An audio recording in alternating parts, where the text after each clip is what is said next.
उद्धव ठाकरेंनी रात्री वर्षावर भेट घेतली अशी जी काही बातमी येते, मला वाटतं ही बातमी तेवढी विश्वासार्हता त्याच्यात नाहीये. सोबत कोण आहे हे सुद्धा उबाटाच्या नेत्याने पाहिलं पाहिजे. मुंबई महाराष्ट्रात मराठी चळवळ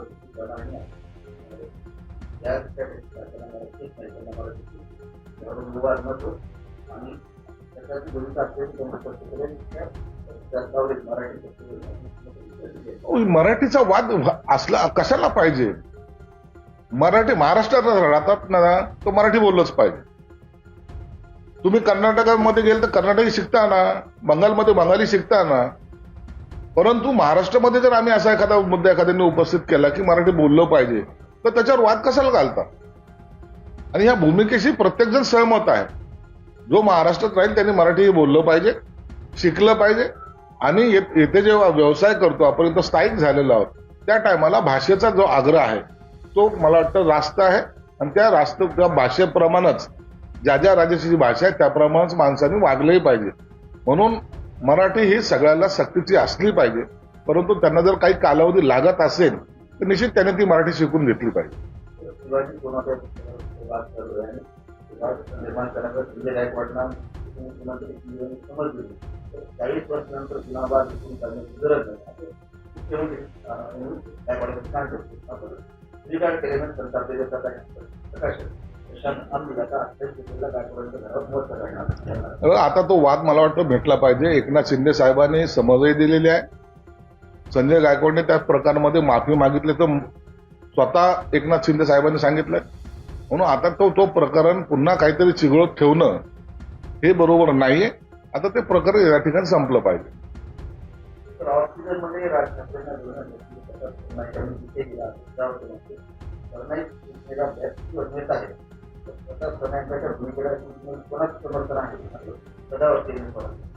सदावर्तेच्या स्टेटमेंटला आम्ही महत्व देत नाहीये. ही जी काही भूमिका घेतलेली आहे प्रताप सरनाईकांनी ती अत्यंत विचारपूर्वक घेतलेली आहे आणि ते महाराष्ट्राच्या हिताची घेतलेली आहे. आणि म्हणून राज ठाकरे काय बोलतायत किंवा इतर पक्षाचे नेते काय बोलतात याच्याशी आणि घेतलेल्या भूमिकेशी काही संबंध नाही. आणि म्हणून कुणाला स्पेस देण्यासाठी काहीतरी निर्णय घेत आहेत असं समजण्याचं काही कारण पण नाही.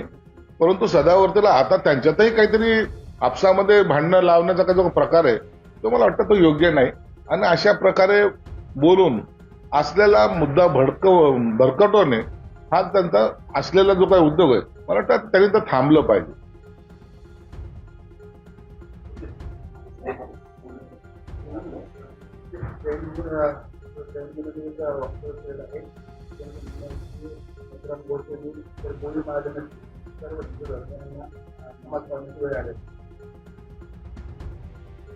जैन मुनी हे नेहमी ते जे आहेत ते नेहमी वादग्रस्त वक्तव्य करत असतात. त्यांच्या त्या वक्तव्याला इतर कोणत्याही जैन धर्मियाच्या संताचा पाठिंबा नाहीये हे आपण समजून घेतलं पाहिजे. आणि म्हणून एखाद्याने स्टेटमेंट केलं म्हणजे ती त्या धर्माची किंवा त्या जातीची भूमिका आहे असं समजण्याचं काही कारण नाही. परंतु असं बेताल वक्तव्य करून त्या जैन गुरूने इतरांच्या जातीमध्ये तेढ निर्माण करण्याचं काम सुरू केलेलं आहे. मला वाटतं ते योग्य नाही.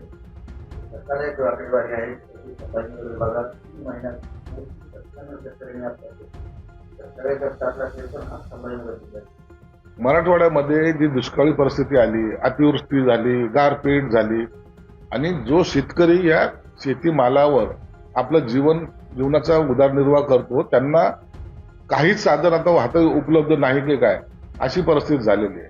आणि सरकारने सुद्धा मदत जरी केली असली तरी त्यांना नुकसान भरपाई मिळालेली परंतु फायदा हा झालेला नाही. म्हणून ते उपाशी आहेत. आणि त्या मला वाटतं अशा या नैराश्यातून काही शेतकऱ्यांनी आत्महत्या जरूर केली, त्याचं आम्हाला दुःख आहे.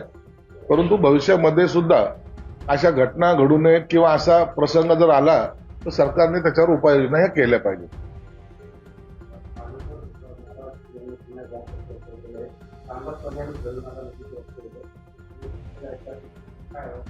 बागेश्वर बाबाला काय तेच माहिती हो. काहीतरी बोलायचं काय. शिवाजी महाराज कधी वाचलेत का? त्यांचा इतिहास कधी पाहिलाय का? शिवाजी महाराज थकले होते, शिवाजी महाराजांनी टोप काढला, हे असं वक्तव्य करून हे स्वतःची विद्वत्ता सिद्ध करायचा प्रयत्न करतात.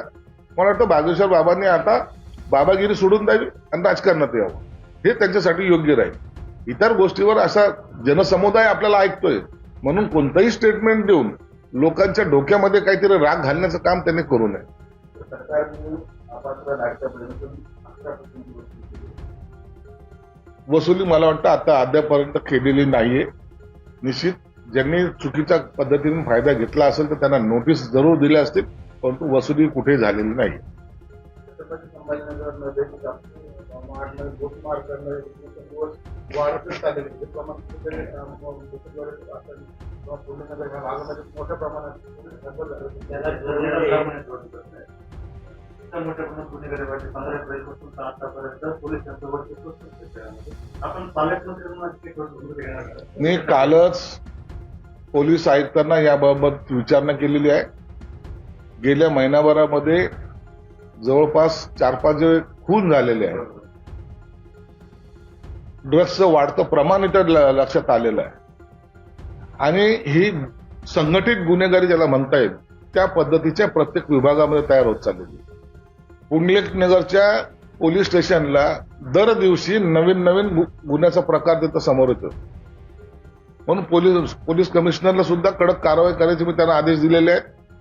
आणि जर या संदर्भामध्ये ही जी काही संघटित गुन्हेगारी वाढत चाललेली आहे यावर एक स्पेशल फोर्स तुमच्याकडे असलेली यंत्रणाच्या व्यतिरिक्त सुद्धा एक टीम ही नेमावी, जेणेकरून ह्या सगळ्या गुंडांना फक्त त्यांचं काम गुंडांना शोधणं, त्यांना जेलमध्ये ठोसणं आणि त्यांच्या मोक्कासारखं कारवाई त्यांच्यावर करणं, तरच ही गुंडेगारी थांबेल.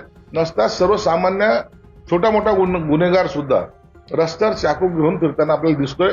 हे चित्र या शहरासाठी बरोबर नाही, अशा सूचना मी त्यांना दिलेल्या आहेत. मी कालच बोललेलो आहे. आज पोलीस कमिशनर शहरात आहे, त्यांना पुन्हा आणखी थोड्या वेळाने बोलणार आहे आणि याचे ऍक्शन प्लॅन हा आम्ही या 2 दिवसामध्ये तयार करू.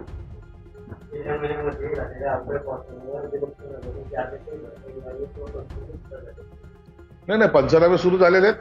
काही भागात जर झाले नसतील तर त्यास तशा सूचना देण्यात येतील आणि भरपाई हे शासनाने स्पष्ट भूमिका ही आम्ही कॅबिनेटमध्ये घेतलेली आहे. कोणतीही भरपाई देताना वेळ लावता कामा नये. जी घोषणा झाली त्याची तातडीने अंमलबजावणी झाली असेल करावी असं मुख्यमंत्र्यांनी साहेबांनी स्वतः CS ला चीफ सेक्रेटरीला ते आदेश दिलेले आहेत. म्हणून मला वाटतं आता विलंब हे होणार नाही.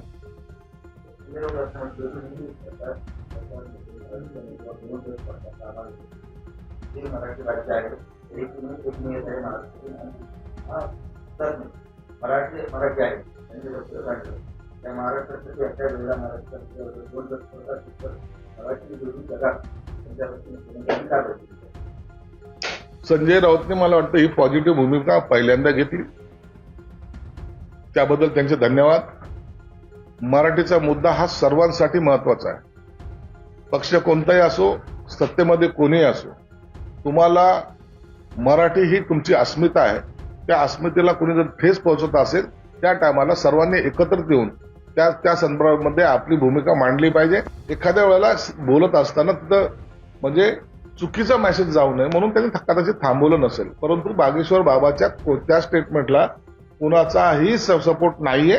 त्यांनी केलेल्या वक्तव्याला कोणी सहमतही नाही आणि त्याचा सर्वांनी सुद्धा निषेध केलेला आहे.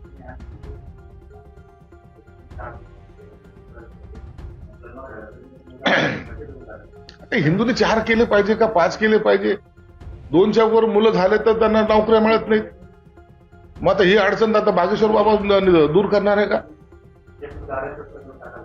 अरे पण 2च्या नंतर 3रं मुलगा झालं तर नोकरी मिळत नाही, निवडणूक लढवता येत नाही. याच्यावर बागेश्वर बाबांनी तोडगा काढला पाहिजे. एक मुलगा कुणाला द्यायचंय, कुणाला ठेवायचंय, सांभाळायची ताकद तर असली पाहिजे ना.